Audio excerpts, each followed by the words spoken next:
Vous êtes sur la première chaîne d'information continue au Burkina Faso. Bonsoir à tous et bienvenue à ce journal.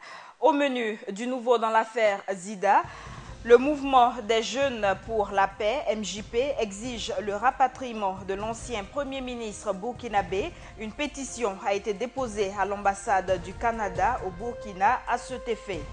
Sécurité routière, des agents de sécurité s'approprient le bulletin d'analyse des accidents de la circulation BAC. La grève des gardes de sécurité pénitentiaire GSP a été suspendue. Le syndicat dit faire preuve d'humanisme à l'égard des détenus des maisons d'arrêt et de correction. Le mouvement des jeunes pour la paix demande l'expulsion de l'ancien Premier ministre Yacouba Isaac Zida du Canada pour répondre des accusations dont il fait l'objet au Burkina. C'est dans cet élan que les responsables du MJP ont déposé ce matin une pétition de 1000 signatures à l'ambassade du Canada pour demander le retour du général Zida au Burkina Faso. Mahamad Sangaré, reportage.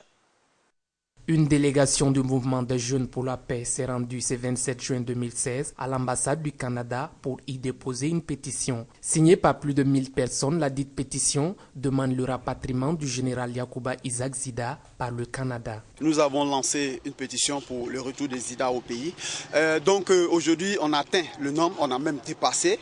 Et il y a d'autres même qui nous appellent de patienter un peu pour qu'ils envoient ceux de l'extérieur. Nous avons dit non, il est temps que nous déposons. Donc voilà pourquoi est-ce que ce matin nous avons décidé de venir déposer les pétitions.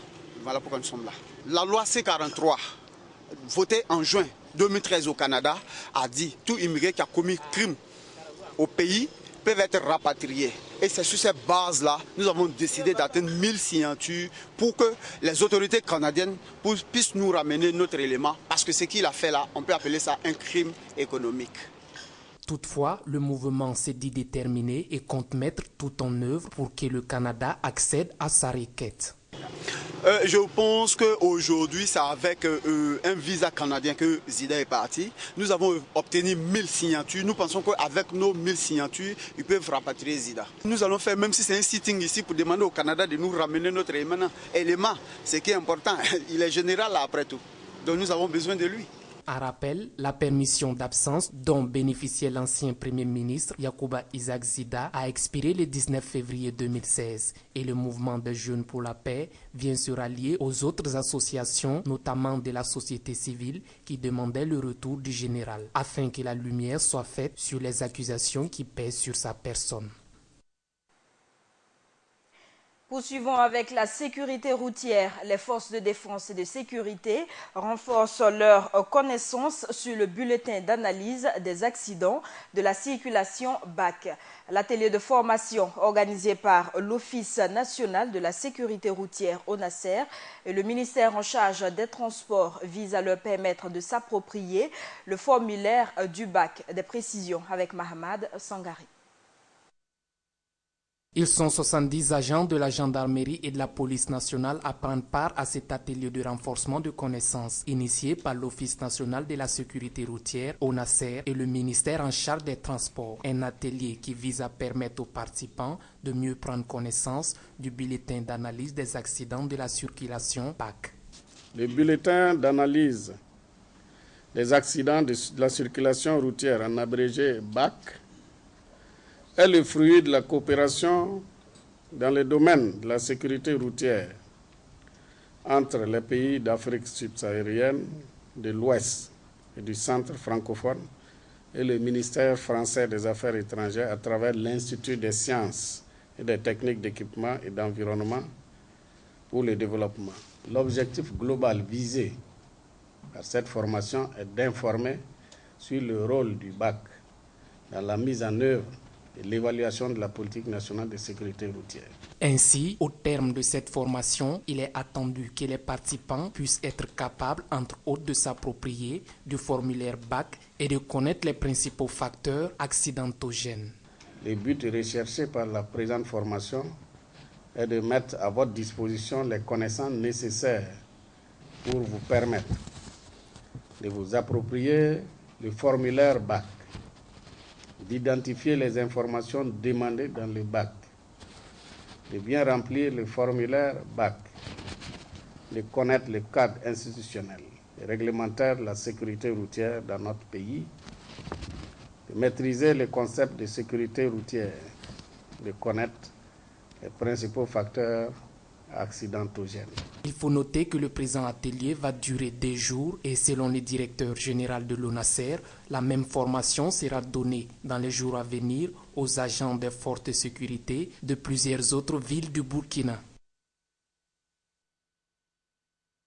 Nous l'annoncions en début de journal, après plus de 2 mois de grève, le syndicat national des agents de la garde de sécurité pénitentiaire GSP a suspendu hier son mot d'ordre à l'issue d'une assemblée générale. Le secrétaire général du syndicat justifie cela pour des raisons purement humanitaires afin d'atténuer la souffrance des détenus. Mahamad Sangaré nous en dit plus. Dans le but de réclamer de meilleures conditions de travail, le syndicat national des agents de la garde de sécurité pénitentiaire a décrété le 13 avril 2016 une grève à durée indéterminée. Cette grève a été suspendue le dimanche 26 juin dernier sur toute l'étendue du territoire national.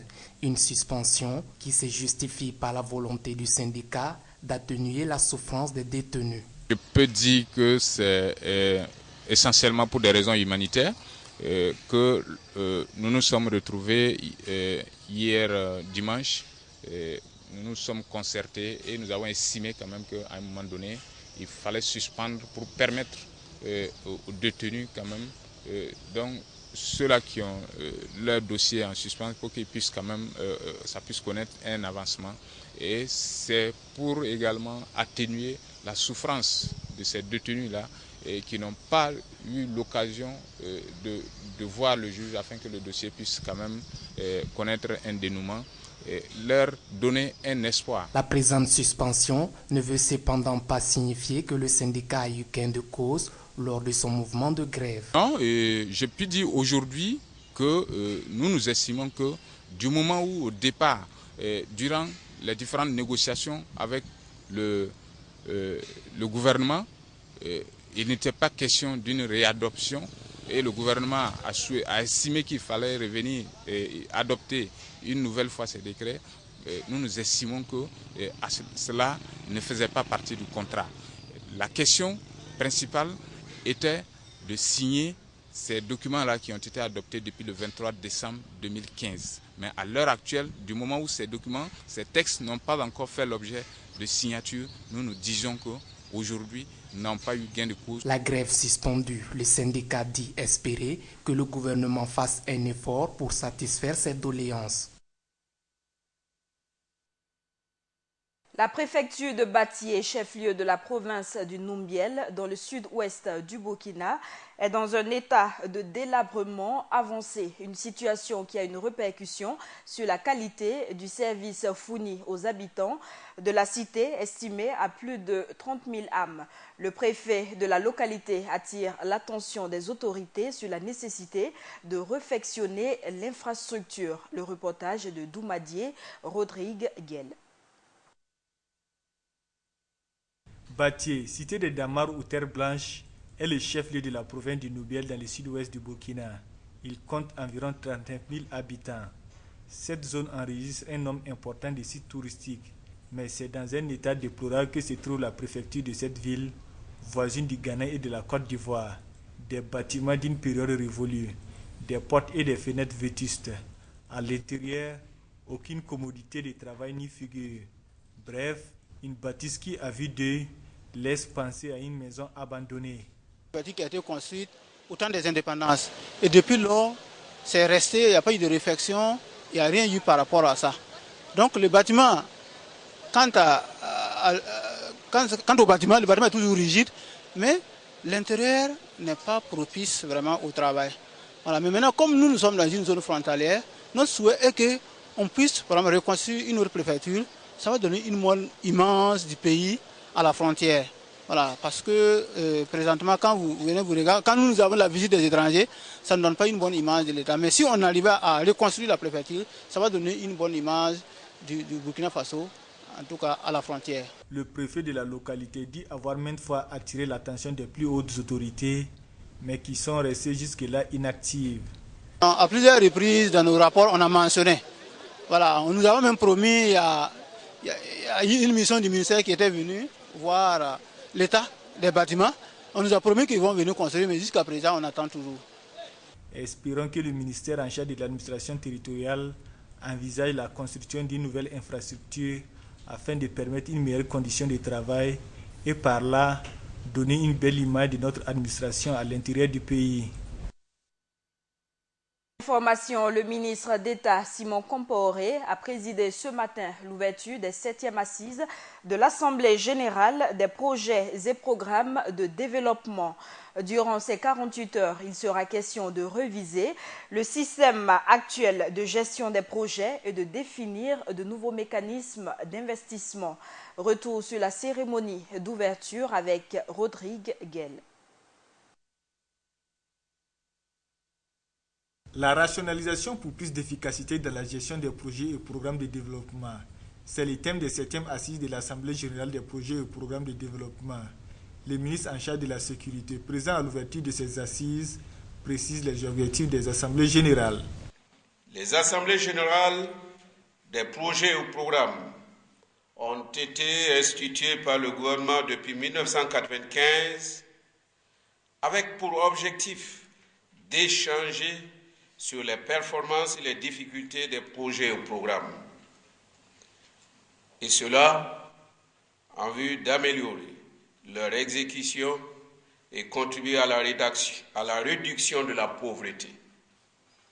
Elles s'inscrivent dans la démarche de gestion axée sur les résultats et situent les responsabilités des différents acteurs par rapport au niveau de performance.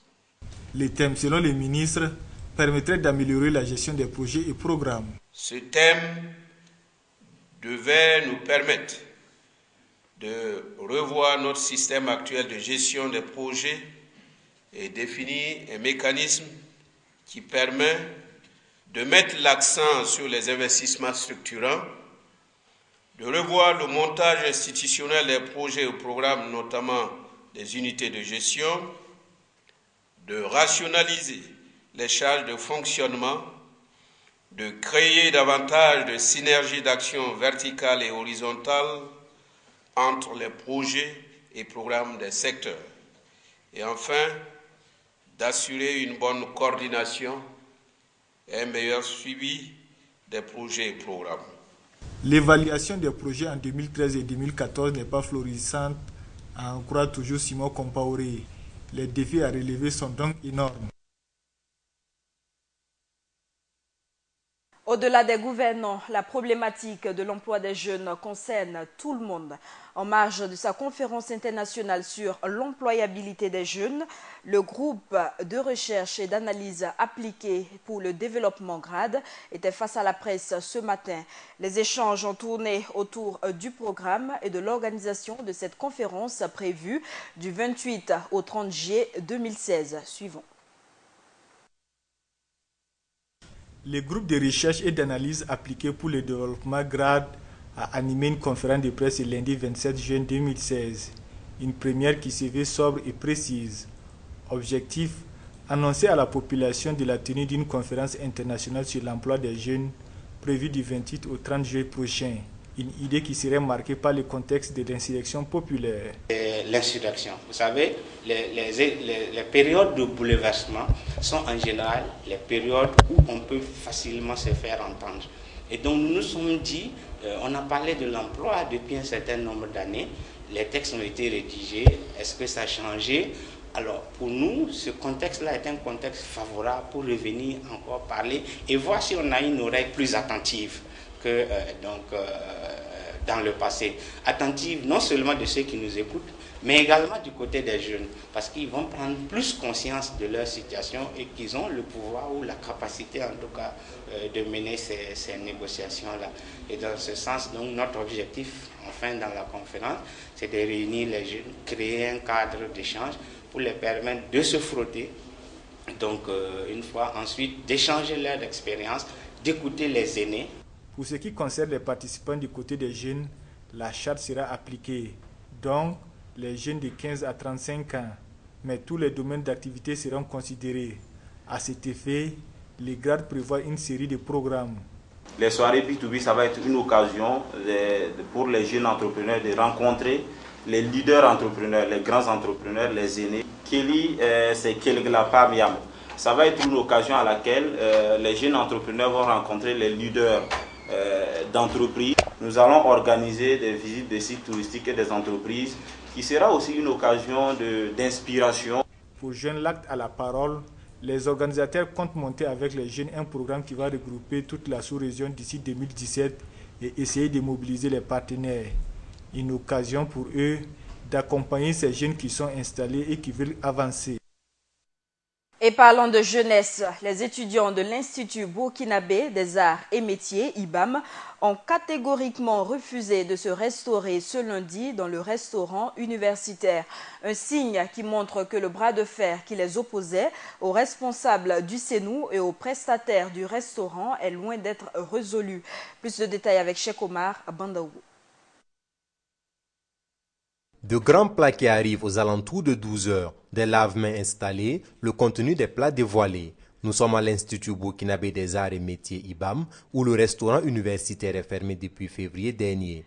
Ce 27 juin, les choses sont censées rentrer dans l'ordre, mais les principaux consommateurs ne semblent pas prêts à consommer leur repas, malgré un accord signé le 20 juin entre le gouvernement, le prestataire, le CENU et les étudiants. Nous, en tout cas, pour nous, on n'est pas au courant de cette ouverture, je le dis clairement, parce qu'on ne s'est pas entendu. L'audience même est mal terminée, si je peux le dire. Quand on est sorti, le directeur du cabinet, le directeur général du CENU est venu nous voir dehors, nous dire que, comme on ne s'est pas entendu, de leur faire signer après si on va accepter la dame ou pas. La suite semble avoir connu un peu plus de rigidité du côté des étudiants. Ils nous ont aussi informé que suite à leur âge de compte rendu, les étudiants ont rejeté en bloc même les accords qu'eux, ils avaient plus ou moins signés lors de la rencontre donc, à la direction générale le 20 juin dernier. Pour cause, le principal point de revendication des étudiants que le ministre de tutelle avait concédé n'aurait pas été entériné par le CENU. On accepte que le prestataire revienne, mais accepter construire le restaurant et le hangar pendant les vacances, c'est aussi simple que ça. Ce hangar devrait permettre au restaurant universitaire de l'IBAM de recevoir un plus grand nombre de consommateurs, le local actuel n'étant qu'une salle de cours de 30 places. Pour l'heure, personne ne vient se restaurer. Il n'y aura donc pas de dîner ce 27 juin, vu que le déjeuner n'a pas été consommé. La commune rurale de Dolo, située à une trentaine de kilomètres de Diebougou, a primé ses meilleurs élèves et enseignants durant la première édition de la journée de l'excellence.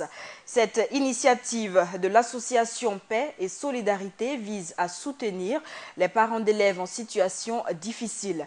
Un appel au respect du civisme a été lancé par le parrain aux élèves durant cette cérémonie. Paulin Yamiogo. C'est par une course cycliste qu'a débuté la journée de l'excellence à Dolo, une commune rurale située à une trentaine de kilomètres de Diebougou. Organisée par l'association Paix et Solidarité, cette première édition s'est tenue sous le thème « Rôle et place de la jeunesse scolaire de Dolo pour l'édification d'une commune prospère ». Les 3 meilleurs élèves des 55 classes que compte la commune rurale de Dolo, mais aussi les 3 meilleurs enseignants ont été primés au cours de cette journée. Une initiative qui vise également à venir en aide aux parents d'élèves en situation difficile. Visé, comme nous avons explicitement dit ici, c'est justement d'accompagner, de soulager les parents vis-à-vis des charges de l'éducation, justement. Alors, nous n'avons pas fait ça au hasard, nous avons fait justement un petit sondage pour savoir les difficultés que nos parents ont ici pour accompagner les enfants dans leur éducation. Alors, c'est ce qui a surtout motivé notre action aujourd'hui. Face à l'incivisme grandissant dans les écoles, le parrain de cette première édition de la journée de l'excellence n'a pas manqué de mettre en garde ses filleuls. Dans un contexte caractérisé par l'incivisme, la défiance de l'autorité de l'État, la destruction des biens publics par endroits de notre pays, dont malheureusement des élèves sont parfois à l'origine, j'ose espérer que la jeunesse scolaire de Dolo demeure et demeurera toujours exemplaire. Est-ce que vous avez compris? j'espère que vous ne brûlerez pas le drapeau national. Est-ce que c'est compris? D'excellence qui s'est soldé par un match de football opposant les célibataires aux hommes mariés de Dolo. Un match qui s'est soldé par un score d'1-0 en faveur des célibataires. Actualité culturelle à présent, les amoureux du théâtre ont eu l'occasion de voir ce week-end une nouvelle pièce intitulée « De la chair à la chair ». L'œuvre artistique traite de nombreux thèmes dont la pédophilie, la corruption et le harcèlement sexuel en milieu scolaire. Plus de détails avec Mahamad Sangari. De la chair à la chair, voilà la pièce de théâtre qui a été donnée à voir au public de l'espace culturel Gambidi ce samedi 25 juin 2016. De la chair à la chair raconte l'histoire d'un enseignant du nom de Xavier Savadogo accusé d'avoir abusé de son élève Yasmila, qui est mineur. Il est ainsi jugé et condamné à 20 ans de prison ferme. Monsieur Xavier Savadogo, pris au piège de la gigantesque toile d'araignée tissée par mademoiselle Malobéli. Cependant, la suite de la pièce fait comprendre que la justice s'était trompée, car les preuves avancées lors du procès ont été toutes falsifiées par le père de Yasmila. Il ne pouvait visiblement pas vous épargner. Il hurlait comme un fou. Il jurait qu'il obtiendrait pour vous votre licenciement de la fonction publique et votre condamnation. Mais je ne comprends rien. Ma mère non plus ne comprenait rien. Il lui expliqua que vous avez été à l'origine de la dénonciation des fraudes, de la direction de l'organisation des examens et concours. À travers cette pièce, la compagnie Atana Théâtre traite avec beaucoup de tact des thèmes tels que la pédophilie, la corruption judiciaire et le harcèlement sexuel en milieu scolaire. Bon, c'est une pièce qui a été écrite dans les années 2006, pendant que l'auteur était dans l'environnement de l'école. Je m'étais rendu compte qu'il y avait déjà beaucoup de difficultés avec les élèves et le téléphone portable commençait déjà aussi à prendre de l'ampleur et j'ai été sensible à ces faits-là. Bon, l'inspiration de l'écrivain, c'est autre chose. L'écriture, ça m'a permis d'aller dans diverses directions pour donner la pièce qu'on a pu suivre aujourd'hui. Il faut noter que la pièce De la chair à la chair a été primée lors du Grand Prix national des lettres et des arts à la Semaine nationale de la culture 2008. Le dernier match de la 27e journée du championnat national s'est joué hier au stade Joseph Konombo face à l'Union sportive de la Comoé, USCO. L'Union sportive des forces armées USFA a su tirer son épingle du jeu en remportant l'opposition sur le score de 1-0. Hassan Nakro, reportage.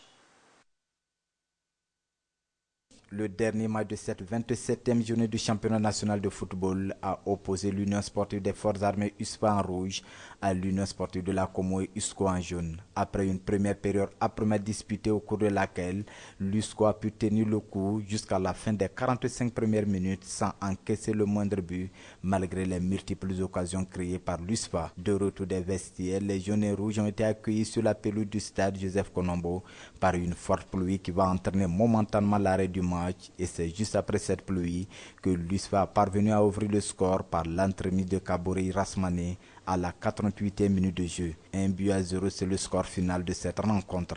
Une victoire que certains joueurs de l'USCO ont du mal à digérer. Trop mal, vu l'effort qu'on a fourni.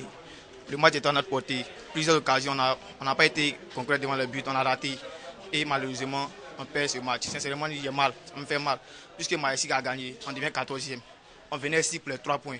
On a joué. Depuis le début de la phase, on ne fait que jouer, on joue bien. Tout le monde dit qu'on joue bien. Maintenant, on n'arrive pas à marquer. On ne sait pas comment. Ça nous fait, sincèrement, cette défaite me fait très mal. Mais si le capitaine lui perd l'espoir, ce n'est pas le cas pour l'entraîneur qui pense que l'USCO peut toujours revenir, même s'il reste 3 journées pour la clôture du championnat. Bon, dire qu'on a craqué, c'est trop dire. Vous-même, vous voyez les conditions dans lesquelles on a joué. Après une telle pluie, bon, il y a eu un peu sans doute de concentration. Sinon, on était venu pour les 3 points. Durant les 85 minutes, puisque je pense que c'est à 5 minutes que la flotte a commencé, on a su bien tenir le ballon, on s'est créé beaucoup d'occasions. C'était la naïveté et puis la précipitation de mes attaquants. Avant ces 85 minutes, nous on menait déjà 1 ou 2-0. Voilà, mais c'est dommage, c'est le sort, c'est le coup du sort, on fait avec. On a encore 3 journées, 2 journées à domicile et puis une journée à Ouaga ici. Je pense qu'on va repartir travailler, nous reconcentrer pour en tout cas sauver la saison. Avec cette défaite, l'USCO perd sa place de 13e au classement pour se retrouver au 14e rang du championnat national. Toujours en sport, la star du football argentin, Lionel Messi, a annoncé aujourd'hui sa retraite internationale après la défaite de son pays face au Chili à la finale de la Copa América. Lionel Messi vient de perdre en 3 ans 3 finales avec l'Argentine, 2 de Copa América et une finale de Coupe du Monde contre l'Allemagne en 2014. La mission de l'ONU en Centrafrique, MINUSCA, annonce la mort d'un casque bleu sénégalais à Bangui. Il a été abattu le 24 juin dans les rues de la capitale centrafricaine par des individus armés non identifiés. Dénonçant un acte ignoble et injustifié, la MINUSCA indique avoir immédiatement ouvert une enquête afin de déterminer les circonstances exactes de l'incident. Notons que ce meurtre intervient dans un contexte de regain de violence sans précédent depuis l'élection du président Faustin Archange Touadéra en février 2016. Une conférence internationale sur le thème « Investir dans la paix et la prévention de la violence en Afrique de l'Ouest » et dans le Sahel s'est ouverte aujourd'hui au Sénégal. Le représentant spécial du secrétaire général des Nations Unies pour l'Afrique de l'Ouest et le Sahel, Mohamed Ibn Chambas, a déclaré que pour lutter contre l'extrémisme, les dirigeants africains doivent assumer la priorité stratégique d'investir dans la prévention. Il a également déploré le fait que le chômage des jeunes nourrit l'agressivité qui s'exprime à travers des phénomènes de radicalisation, d'extrémisme violent, des mouvements migratoires. Et c'est la fin de ce journal. Merci à tous de l'avoir suivi. L'information continue sur Burkina Info.